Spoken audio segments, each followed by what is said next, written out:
playing out in the back pitches there, or training out in the back pitches.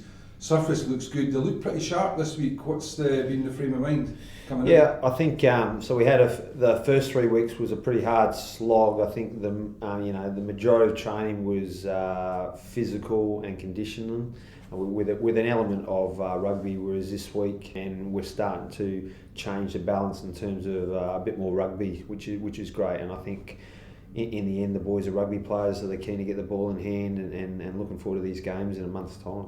How important though was that kind of physical and conditioning side of things at the start of the process? You know, the altitude at Fonremo and the team building as well. How important has that been going into the rugby sessions? Yeah, it's really important. I think it holds us in a really good spot by starting off with the conditioning, and certainly strength-wise and fitness-wise, all the boys have improved.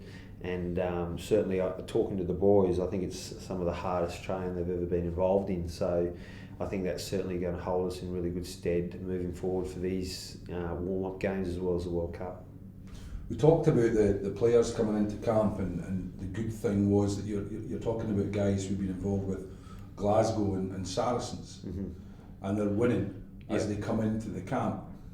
You've done that as well as a coach. Yeah. How we always talk about the confidence of the players, but in terms of coaching, how vital is it to come in as a winner, if you like?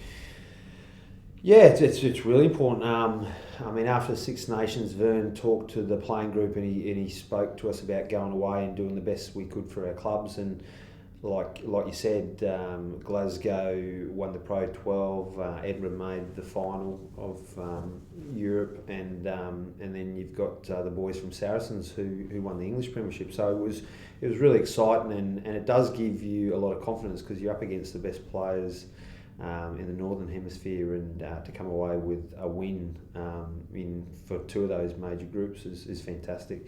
From a coaching point of view, it was fantastic as well. Certainly for me to be involved with Glasgow is something very special, and particularly when it's the first time that they've ever achieved that was unbelievable, and it will live with me for the rest of my life. So you've got 4 warm-up games. Yep. How do you approach them as a coaching staff and as a team? What's vital? And I mean, you obviously want to peak when it gets to that first game of the World Cup.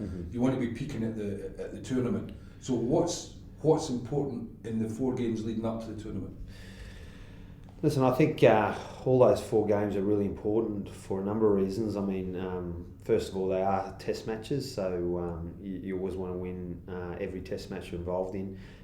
Slightly different in the sense that there's lots of guys involved. There'll be guys pushing for selection in the final group that goes away to the World Cup.